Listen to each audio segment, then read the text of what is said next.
Continuando a leitura do Srimad Bhagavatam, canto 10, capítulo 73, verso 16, título do capítulo: O Senhor Krishna abençoa os reis libertados.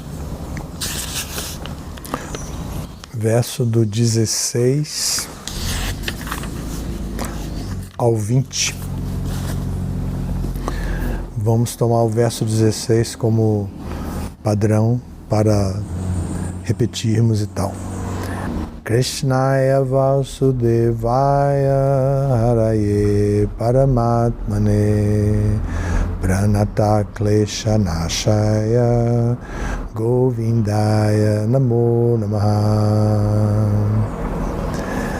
Krishnaya, a Krishna, Vasudevaya, ó filho de Vasudeva, Haraye, ó Senhor Supremo, Hari, Paramatmane, a superalma, Pranata, dos que se renderam, Klesha, do sofrimento, Nashaya, ao destruidor, Govindaya, a Govinda, Namaha, repetidas reverências. A tradução deste verso e até o 20, as traduções são as seguintes.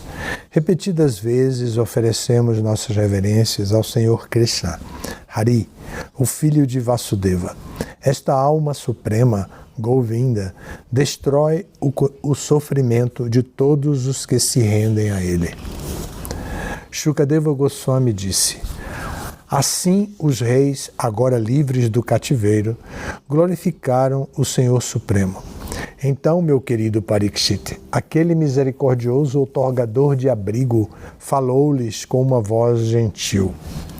A Suprema Personalidade de Deus disse: de agora em diante, meus queridos reis, tereis firme devoção por mim, a alma suprema e o Senhor de tudo que existe. Garanto-vos que isto acontecerá como desejais. Afortunadamente chegastes à conclusão correta, meus queridos reis, e o que falastes é verdadeiro. Posso ver que a falta de autocontrole dos seres humanos, a qual nasce de seu inebriamento com a opulência e o poder, leva simplesmente à loucura. Haihaya, Nahusha, Vena, Ravana, Naraka e muitos outros governantes de semideuses, homens e demônios, caíram de suas elevadas posições por causa do fascínio pela opulência material. Significado. Como descreve Sridhara Swami, por que Haihaya roubou a vaca dos desejos de Jamadagni, o pai do senhor Parashurama, este matou-o e a seus descarados filhos. Nahusha ficou arrogante ao assumir temporariamente o posto de Indra, quando, por orgulho, Nahusha ordenou a alguns brahmanas que o carregassem de palanquim a um encontro ilícito com Sati, a casta esposa do senhor Indra. Os brahmanas fizeram-no cair de sua posição e tornar-se um velho.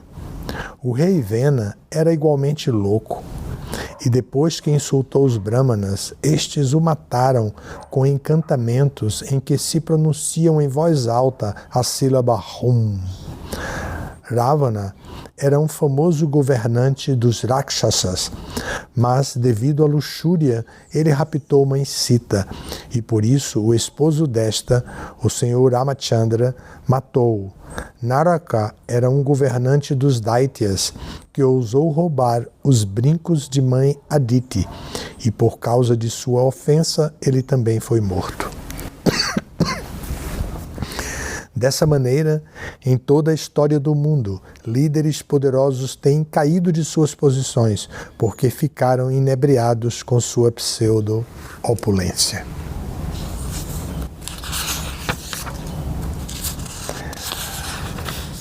Então, esta seção de versos que lemos aqui, do 16 até o 20, trazem as palavras de três grupos, três pessoas.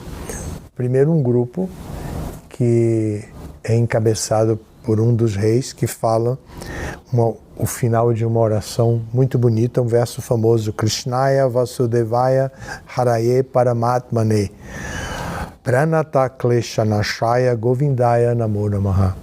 Repetidas vezes oferecemos nossas reverências ao Senhor Krishna, Hari, o filho de Vasudeva.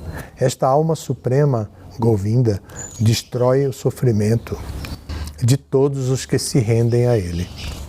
Depois Shukadeva Goswami fala, já no verso seguinte, o verso 17, Shukadeva Goswami, em conversa com Parikshit Maharaj, aqui fala, explicando e dando a conclusão ao tema contextual.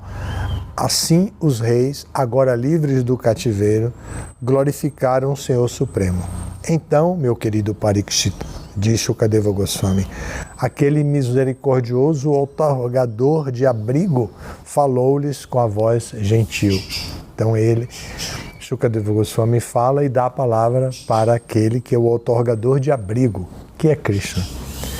Então vem os versos 18, 19 e 20 com as palavras de Krishna. No 18, Krishna vai dizer, vai dar garantia para eles que daquele momento que eles foram libertados e que eles se posicionaram com tanta devoção, pronunciando Uttama Shlokas, versos requintados da mais elevada poesia Vaishnava, ele diz, de agora em diante, meus queridos reis, tereis firme devoção por mim. Krishna então garante que eles terão uma devoção estável, uma devoção que não vai ficar flutuante, que qualquer notícia abala. E ele se define a si mesmo como a alma suprema, o Senhor de tudo que existe. Não é a primeira vez que Krishna diz isso. No Bhagavad Gita, ele também já disse para nós que estudamos primeiro o Bhagavad Gita, depois aqui o Bhagavatam, para nós ele já disse que ele é o Senhor de tudo o que existe, tanto do mundo material como da criação material, como da manifestação espiritual. E aí ele vai dizer, garanto-vos que isto acontecerá como desejais. Ou seja, que a devoção que eles desejam vai acontecer como eles estavam desejando. Depois, do verso 19, ele vai dizer, afortunadamente chegastes à conclusão correta. Isso também é muito importante no caminho de uma pessoa. Pela influência dos modos da natureza, às vezes, por tamaguna, a gente se esforça da maneira errada. O Bhagavad Gita descreve isso. Então a gente não se ajusta ao meio ambiente, não se ajusta à atmosfera do meio ambiente, à regulação do meio ambiente, aos horários do meio ambiente, à onda do meio ambiente. Mas aqui ele está dizendo que eles afortunadamente chegaram à conclusão correta. Eles desenvolveram uma linha de raciocínio baseado na cultura espiritual que eles receberam como kshatriyas, e então eles chegaram ao Siddhanta original, a conclusão correta, porque existe uma conclusão correta e uma conclusão incorreta, e muitas conclusões incorretas. A conclusão correta é reconhecer que existe a pessoa suprema, uma pessoa suprema, que esta pessoa se chama Krishna e que a ele nós devemos nos render. Essa é a conclusão correta para quem está dentro dessa manifestação cósmica. Então, se uma pessoa não chega a essa conclusão, vai chegar a outras conclusões que são ou erradas ou incompletas, como é o caso dos impersonalistas. Os impersonalistas não chegam a uma conclusão inteiramente errada, eles chegam a uma conclusão incompleta, insatisfatória, como também é o caso daqueles que seguem a seção Karmakanda dos Vedas, os chamados tecnicamente de karmis, que recentemente, de uns tempos para cá, com seu humor brincalhão, Hridayananda Goswami diz, se refere a eles como os fruitivos, porque karmi, no nosso linguajar hermético, Hare Krishna, e com o isolamento social que tivemos no começo do movimento, Karma para nós era um palavrão que se referia às pessoas comuns que estavam trabalhando nesse mundo.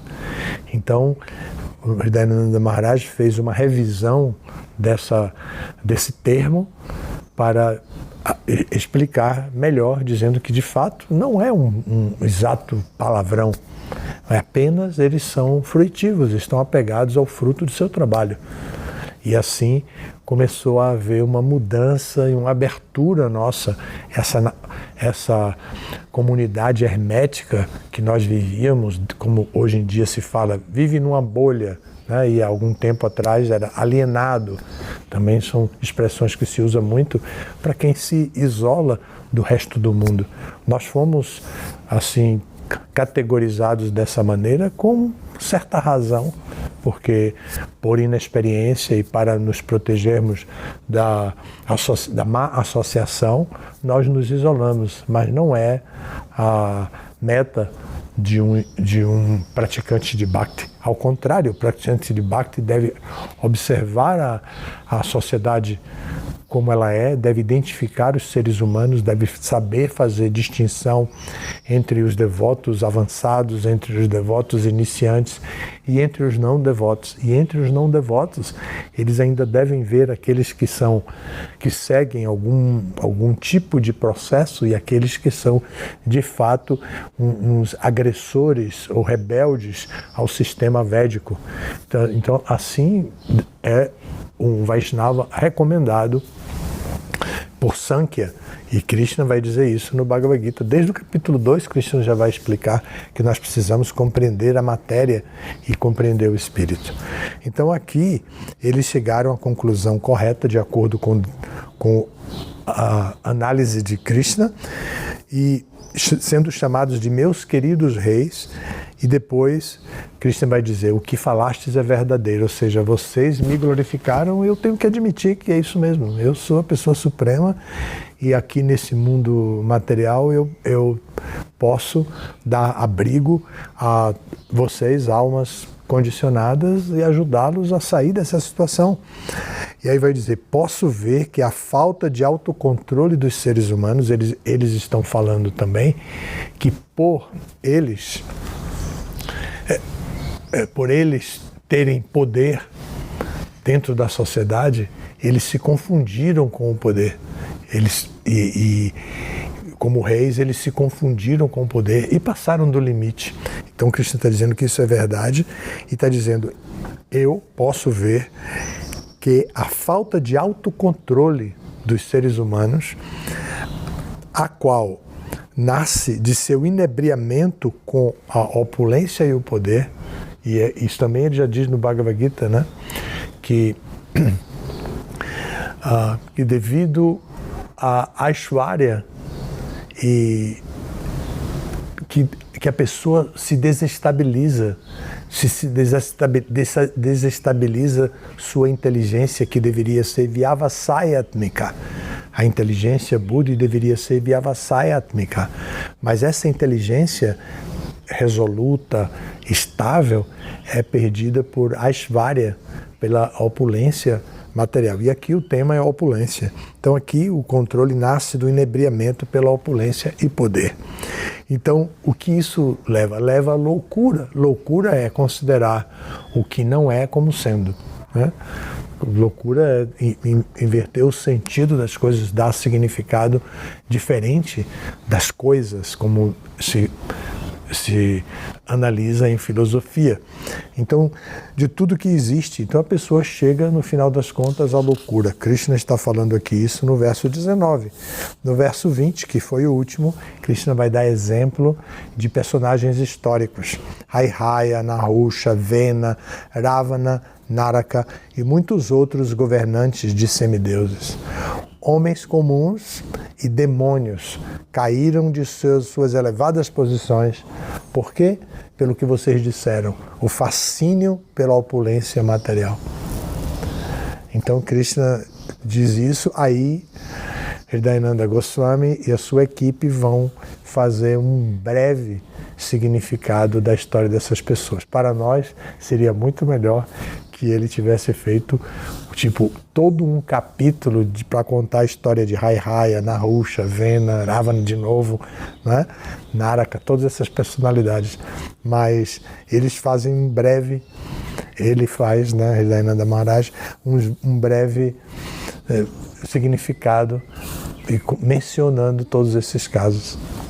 Então é isso, assim terminamos aqui essa parte com essas 3 falas diferentes, a última fala dos reis, a fala de Shukadeva Goswami para resgatar o contexto do Bhagavatam e por fim a fala do próprio Krishna acalmando os reis, dizendo que sim, vocês chegaram à conclusão certa e agora vai ficar tudo bem. Vocês não vão mais se desestabilizar.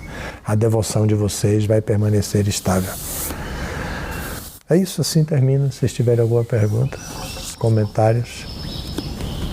Eu tenho uma pergunta.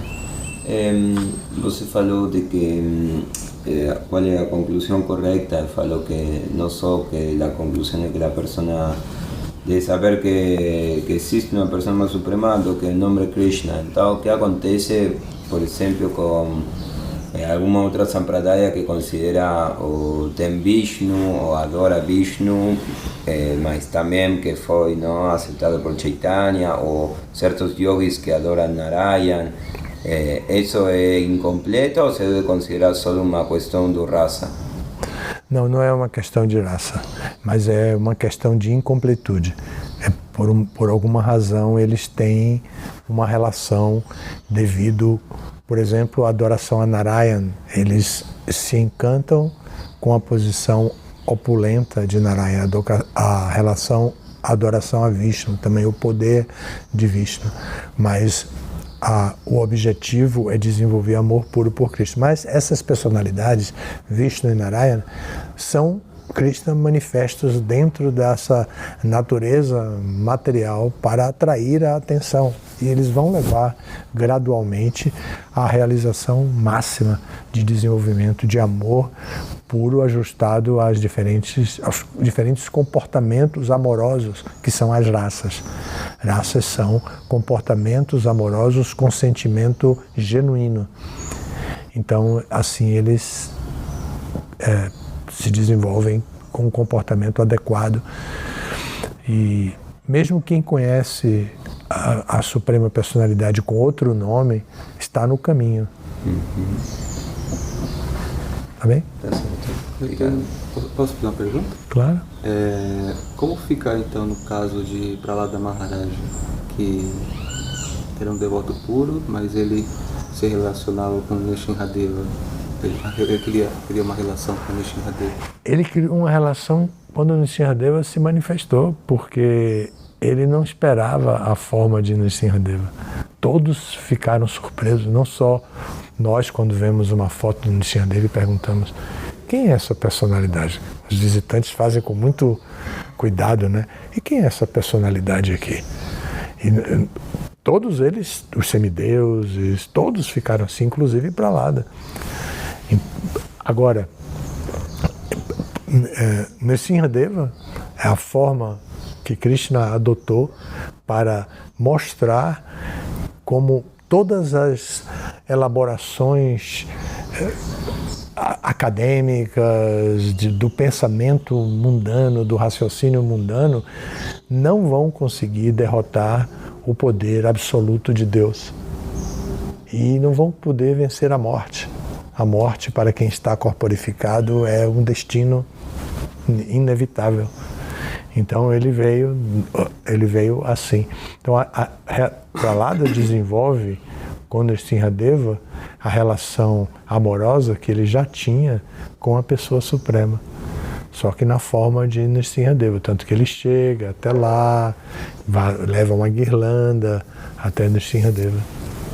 E eu não lembro se foi Murari Gupta que adorava o Sr. Ramachandra e o Chaitanya autorizou ele a adorar o Sr. Ramachandra. Não autorizou o Sr. Chaitanya. Por que se inclui nesse conflito que você está explicando? A mesma coisa. Murari Gupta era apegado, Já o Sr. Ramachandra, como na cultura da Índia, tem muitas pessoas, devido à popularidade do Ramayana, eles estudam sobre o caráter de Rama e eles se encantam também pela maneira com que Rama administrava, chamada Ramaraja. Então, até politicamente, isso é observado. Então, o Sr. Chaitanya deu permissão e ele até respeitava os impersonalistas. Ele só conquistou muitos desses impersonalistas, mas ele até respeitava. E pode ver, ele participou de um diálogo com muitos deles, assim, em profundo respeito.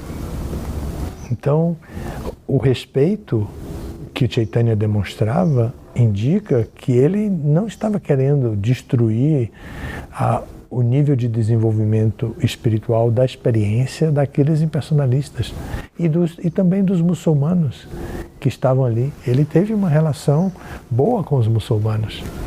A única coisa que ele dizia era: cante Hare Krishna, vamos cantar Hare Krishna. Porque cantando Hare Krishna a pessoa iria criar a relação pessoal última de servir Krishna na forma de Bhagavan, que é aquele que possui todas as opulências. E aí a variedade de opulências e o aprofundamento das opulências de Krishna vai levar o adorador a um conhecimento mais profundo sobre Krishna e mais intuição, mais espontaneidade para servir a Krishna. A nossa posição é extremamente garantida, porque Prabhupada veio como um discípulo genuíno de Bhaktisiddhanta Saraswati, que recebeu as instruções Shiksha de Bhaktivinoda Thakura e seguiu. E mesmo o seu guru iniciador deu a Bhaktisiddhanta o Guru Shakti que ele precisava para poder pregar. E ele pregou tão bem que as pessoas voltavam e diziam para Gorakshora Das Babaji: seu discípulo está pregando de maneira divina. E uma vez ele foi na multidão. Na Índia, quando junta gente, é gente de verdade, né? Então, muita gente assim. Então, ele se infiltrou no meio das pessoas para ouvir Bhaktisiddhanta pregar, o discípulo dele pregar. Isso não é uma coisa comum na tradição. Então, então Prabhupada recebeu o conhecimento que vem dessa corrente de sucessão discipular, dessa sampradaya, e nós temos a garantia dada por Prabhupada, mais próximo de nós. Temos a garantia do Sr. Chaitanya, que adorando Krishna Govinda como adoramos, nós vamos desenvolver o nível de consciência de Krishna adequado para encontrar o nosso serviço devocional puro, a nossa relação de serviço devocional puro com Krishna. E qual é o caso de Hanuman, que ele tem uma expressa devoção por Ramachandra? Hanuman é um associado do Sr. Ramachandra, associado eterno, que veio para ajudar. É um pouco diferente. Nós não somos associados eternos, nós somos eternas partes integrantes, mas bastante rebeldes. Hanuman nunca teve essa rebeldia. Hanuman veio especificamente para contribuir com o passatempo do Sr. Ramachandra. Mas você poderia afirmar que ele, ainda servindo a Ramachandra, ele tem a conclusão correta de que é consciente também de que Krishna é a persona suprema? Sim, porque Ramachandra é Krishna. Sim. Então não há diferença. Tá. Tá bem? Uhum. Muito obrigado. Todas as glórias a Srila Prabhupada.